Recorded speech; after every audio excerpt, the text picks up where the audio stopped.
Salut les amoureux du ballon rond, j'espère que vous allez bien ce matin. On démarre ce tour de la presse sportive avec le match spectaculaire entre Israël et l'Italie qui s'est soldé sur le score fou de 5-4 en faveur de la Squadra Azzurra. Dans le contexte tendu qu'on connaît, les deux équipes qui luttaient pour la première place du groupe se sont livrées une grosse bataille. L'Italie est folle, placard de la Gazzetta dello Sport ce mardi matin. La rencontre a été marquée par une grosse boulette de Gianluigi Donnarumma en début de match, 2 buts gags concédés par les Italiens, mais aussi un joli doublé de la part de Moise Kean. Folie et but résument tout au sport. 4 buts ont été marqués entre la 81e et la 91e minute de jeu, moment du but libérateur de Sandro Tonali. Le Corriere dello Sport fustige la défense de l'Italie qui s'est montrée particulièrement inquiétante. Sur son banc, le sélectionneur italien Gennaro Gattuso était tout simplement intenable. Au coup de sifflet final, il a d'ailleurs failli craquer en s'en prenant à l'attaquant israélien Dor Turgeman. L'intervention des membres de la sécurité du stade a été nécessaire pour éviter une bagarre entre les joueurs des deux camps. Avec cette victoire, l'Italie est désormais deuxième avec une meilleure différence de but sur son adversaire du soir, un groupe dominé par la Norvège d'Erling Haaland. La Nationale n'aura pas le droit à l'erreur pour assurer la qualification lors des 2 derniers matchs en octobre prochain, sous peine de manquer pour la 3e fois consécutive la Coupe du Monde. Pour parler de l'actualité des clubs, le Corriere dello Sport se penche sur le choc entre Naples et Manchester City la semaine prochaine. Le quotidien transalpin évoque le retour tant attendu du roi KDB. Avec 3 buts et une passe décisive en 2 matchs avec la Belgique durant cette trêve internationale, le maestro semble en bonne forme. Autre joueur évoluant dans le championnat italien à avoir fait forte impression, un certain Manu Koné. Comme le relaye le Corriere dello Sport, l'AS Roma se réjouit de la nouvelle dimension prise par son milieu de terrain. Très courtisé cet été, le Français a fait le choix de rester dans la capitale italienne où il est considéré comme un élément essentiel. Le club de la Louve est toutefois conscient qu'il ne pourra pas retenir le joueur bien longtemps. Arrivé il y a un an pour 18 millions d'euros, l'AS Roma se frotte déjà les mains en cas de future revente puisque son prix est estimé aujourd'hui entre 40 et 45 millions d'euros. Un prix qui pourrait continuer à grimper en cas de grande saison. Justement, parlons de l'équipe de France qui dispute son 2e match de qualification ce soir face à l'Islande. La rencontre se déroulera au Parc des Princes, stade du Paris Saint-Germain qui est actuellement en conflit ouvert avec Didier Deschamps après les blessures de Désiré Doué et d'Ousmane Dembélé. Mais malgré les polémiques, le sélectionneur français devrait bien aligner Barcola en tant que titulaire. On vote la confiance, placarde l'équipe ce matin en référence à la chute de Bayrou et de son gouvernement. A priori, le 11 sera quasi identique à celui aligné lors de la victoire face à l'Ukraine, à quelques changements près.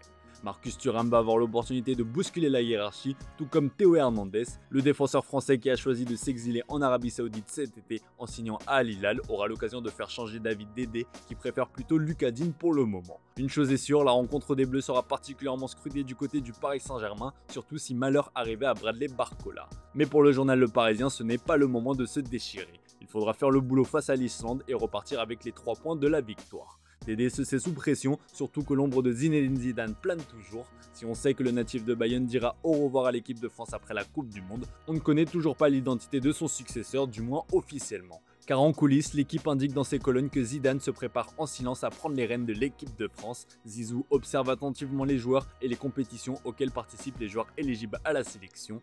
Plusieurs de ses proches affirment même que l'ancien Ballon d'Or 1998 observe et c'est tout. Il sait également que plusieurs joueurs français rêvent de travailler avec lui et parmi ses soutiens de choix, on retrouve sans grande surprise Kylian Mbappé qui aimerait beaucoup collaborer avec l'ancien Galactique selon nos confrères. En coulisses, les choses semblent se mettre en place pour que Zizou reprenne le flambeau, même si le président de la 3F, Philippe Diallo, apprécie également le profil de Thierry Henry. La fédération ne souhaite toutefois pas faire d'annonce prématurée et souhaite permettre à Didier Deschamps de travailler sans pression pour son ultime rendez-vous avec les Bleus. Allez, on va continuer à parler encore un peu de la sélection tricolore avec un autre milieu de terrain qui impressionne en ce début de saison. Si Manu Koné fait le sale boulot entre guillemets, c'est pour permettre à Aurélien Tchouaméni de briller de mille feux et ça fait plaisir au journal AS comme vous pouvez le voir. Dans la lignée de son excellent début de saison avec le Real Madrid, Tchouaméni a confirmé sa grande forme avec les Bleus avec cette sublime passe décisive pour Mbappé face à l'Ukraine. Métamorphosé sous les ordres de Xabi Alonso, l'ancien monégasque semble bien parti pour faire une grande saison et devenir l'un des piliers de l'équipe de France et du Real Madrid. Le Français s'est fait une entorse à la cheville le 10 août dernier lors d'un entraînement, ce qui a écourté sa préparation. Le problème semblait mineur mais le temps montre que c'est plus grave et dans le cas de Camavinga, joueur sujet aux blessures, Madrid se veut particulièrement prudent, explique le journal AS. L'objectif pour Kama est de revenir dans le groupe pour le match de Ligue des Champions face à Marseille la semaine prochaine. Le milieu de terrain va devoir redoubler d'efforts pour récupérer sa place aussi bien en équipe de France qu'au Real Madrid, puisque Tchouaméni semble désormais bien installé. Le journal espagnol évoque aussi la situation de Ferland Mendy qui est toujours aussi floue. Le latéral gauche est out depuis 4 mois. S'il est dans la dernière ligne droite de sa convalescence, Mendy ne s'est pas encore entraîné avec le groupe. Malgré des rumeurs de départ cet été, le Français est resté à Madrid et la concurrence s'est accrue à son poste avec l'arrivée d'Alvaro Carreras qui est devenu titulaire devant Fran Garcia. Enfin, Marca évoque une bonne nouvelle avec le retour de blessure d'Hendrick, un retour qui s'apparente toutefois à un casse-tête pour Xabi Alonso qui va devoir lui trouver une place dans son effectif. Déjà que le coach madrilène ne sait plus où donner de la tête avec Rodrigo, le nouveau numéro 9 du Real peut avoir du souci à se faire compte tenu de la forte concurrence. En plus, dans l'esprit de Xabi Alonso, Gonzalo Garcia et Franco Mastantuono semblent partir avec une longueur d'avance. On file en Catalogne avec le Barça qui malheureusement n'a pas les mêmes problèmes de riches que son rival. Le journal Sport déplore de nouvelles victimes du côté d'Hansi Flick avec les blessures de Frenkie de Jong et de Gavi. Le néerlandais a dû quitter le rassemblement des Pays-Bas à cause d'une légère blessure musculaire en haut de la cuisse droite. Le Barça n'a pas précisé la durée de son indisponibilité, mais ce n'est pas une bonne nouvelle à moins de 3 semaines du choc face au PSG en Ligue des Champions. Concernant Gavi, la préoccupation est plus grande comme l'explique le journal AS. Touché au genou, le milieu de terrain a dû déclarer forfait avec l'Espagne pour ce rassemblement. Si Hansi Flick se voulait rassurant, espérait récupérer son joueur après la trêve, sa blessure pourrait être plus grave que prévu. D'après le média, si sa douleur au genou droit ne s'atténue pas dans les prochains jours, une arthroscopie pourrait être envisagée. Gavi est touché au même genou qu'il y a 2 ans et qu'il avait tenu écarté des terrains pendant plus d'1 an. En cas de nouvelle intervention, ce serait évidemment un nouveau coup dur pour le Barça et pour le joueur qui avait réalisé une pré-saison plus qu'intéressante. Bon, il y a quand même une bonne nouvelle pour Hansi Flick puisque Rafinha devrait être ménagé par Carlo Ancelotti. Comme le rapporte Sport, le sélectionneur du Brésil devrait finalement titulariser Lucas Paqueta à la place de l'attaquant du Barça. La pression de la presse catalane semble donc avoir fait son effet. Rafinha sera laissé au repos face à la Bolivie.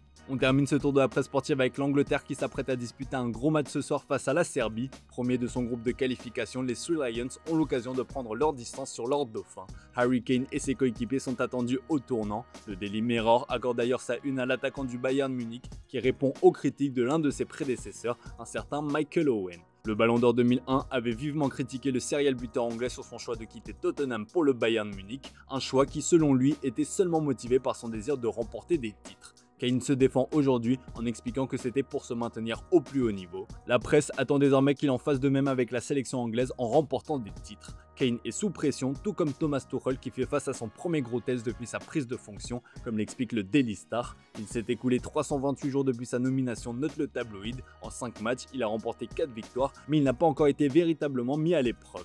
Dans une ambiance surchauffée ce soir face à la Serbie, Thomas Tuchel est attendu au tournant. Le Daily Mirror décrit l'enfer qui attend les Anglais. La rencontre se déroulera en effet dans l'antre de l'Étoile Rouge de Belgrade, réputé pour son ambiance survoltée. Il n'y a qu'à voir le tunnel par où les joueurs font leur entrée pour comprendre ce qui attendent les visiteurs. Enfin, le Daily Mail attire l'attention sur la possible menace qui plane autour de cette affiche. La capacité du stade Ratko Mitić a été réduite de 15% pour le match de qualification pour la Coupe du Monde de ce soir en raison du comportement raciste de certains supporters serbes lors d'un match contre Andorre en juin dernier. Le tabloïd et Harry Kane ont prévenu, ils n'hésiteront pas à quitter la pelouse si de tels événements venaient à se produire. Voilà les amis, c'est tout pour ce matin, merci pour votre fidélité, très belle journée à vous. Comme d'hab, on se retrouve en fin d'après-midi pour le traditionnel JT Foot Mercato.